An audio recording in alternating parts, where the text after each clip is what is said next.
Hey everybody, this is CIT 12. It is week 10, and that means it is the week before spring break. But before we talk about the break, a little bit of business. Your grades are now up to date in Blackboard. I updated them last week with everything that had disappeared at that time, but of course Sunday more stuff disappeared, so now I have to update them again. But point being, as of last week, your grades are now up to date in Blackboard. Now, as for what you have to do this week we have cleared everything off the schedule, and all you have to focus on is the Excel practical. The Excel practical works a lot like the Word practical.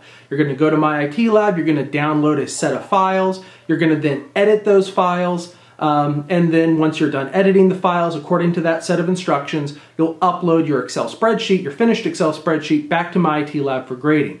There's an example there to kind of show you what it should look like when it's done, and I even recorded a video that you'll find in the Week 10 folder to kind of walk through the steps, show you how to do it, and it even covers the first couple questions for you.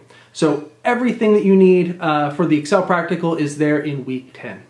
Which brings us to the topic of spring break. So for me, spring break does not exist, right? It's like that week isn't even in the calendar. It's an ethereal, ghostly week, right? So point being, this Sunday at 11:59 p.m., right, which is still this week, your Excel Lab 3 will be due. It disappears, right? It was technically due last week. This week you should be working on the practical, but it will disappear at 11:59 on Sunday. So you still have to do the Excel Lab 3 this week if you haven't done it already. But you should be working on the practical. If you don't get to the practical this week, or if you need more time, next week doesn't exist, which means that the following week, the week after spring break, you will still have access to the Excel practical. That will be your 1 week grace period.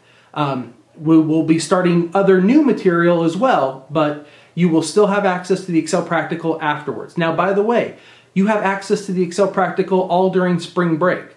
It doesn't go away, it's just extended, right? Because I assume that you're not going to want to work on it during spring break.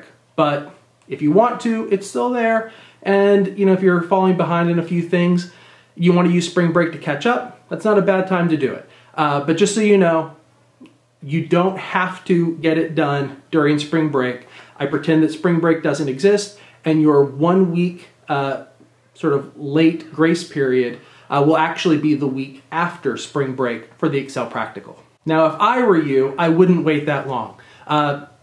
Hopefully you've already done Excel Lab 3, and so you can start working on the Excel practical this week. If you can get it done by Friday, I mean, that is incredibly nice, right? You get to go out Friday night knowing that the next week is spring break and that you've got no responsibilities.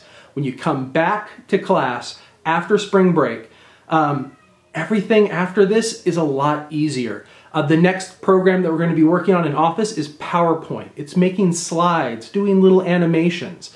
It is the easiest of the 3 programs that we have to deal with. We'll also do a lesson on Windows, but everything gets easier from this point out.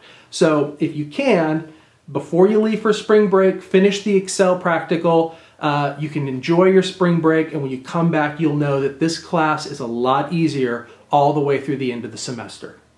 That being said, I gave you a grace period, and there's no shame in using it if you need the extra time. And that's it for this week. Be sure to take a look at the video on how to do the Excel practical. There's some helpful hints in there that may be helpful to you as you do the Excel practical. And if you have any questions beyond that, be sure to give me an email, brian.baker@fresnocitycollege.edu. All right? Good luck, and I'll see you online.